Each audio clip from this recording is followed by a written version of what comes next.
చేయరు. దానికి చాలా కారణం ఉంది.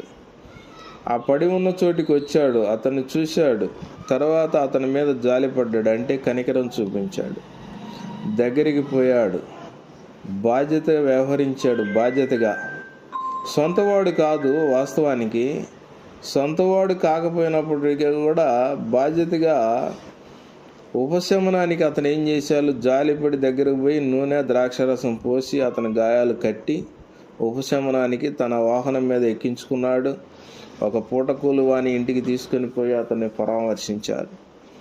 మరునాడు ఏం చేశాడు, 2 దేరాలు తీసి ఆ పూటకూలు వానికి ఇచ్చి అతన్ని పరామర్శించు, నీకు ఇంకేమైనా ఖర్చు చేసిన యెడల నేను మరలా వస్తాను, అది నీకు తీరుస్తానని అతను చెప్పిపోయాడు అనమాట.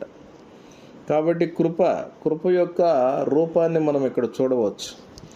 దేవుని సంబంధమైన సేవ చేస్తున్నామని చెప్పుకుంటున్న పరిచయుడు కావచ్చు, లేవీడు కావచ్చు, వారిద్దరికి కూడా కనికరం చూపించలేదు, దయ చూపించలేదు, జాలి చూపించలేదు.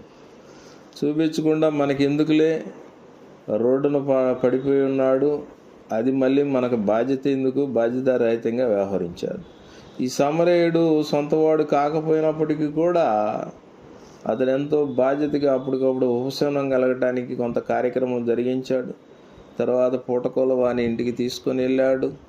తర్వాత మరి కావాల్సినంత నేను చెల్లిస్తాను, మరి అతడు సంపూర్ణంగా స్వస్థపడేంత వరకు కూడా అని చెప్పాడు అన్నమాట.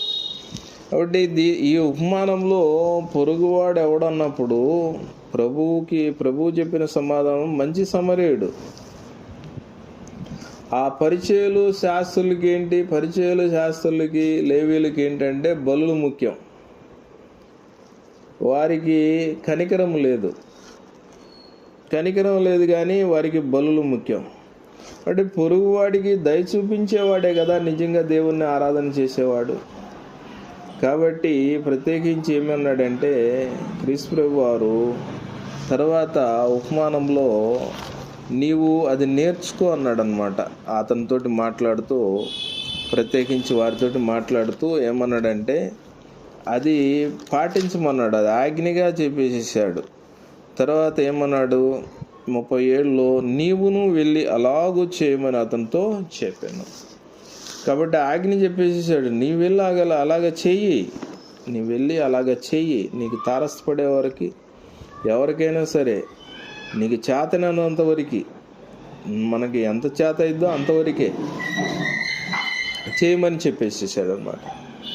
మరి మన జీవితంలో దేవుడి యొక్క ఉద్దేశాన్ని నెరవేర్చడానికి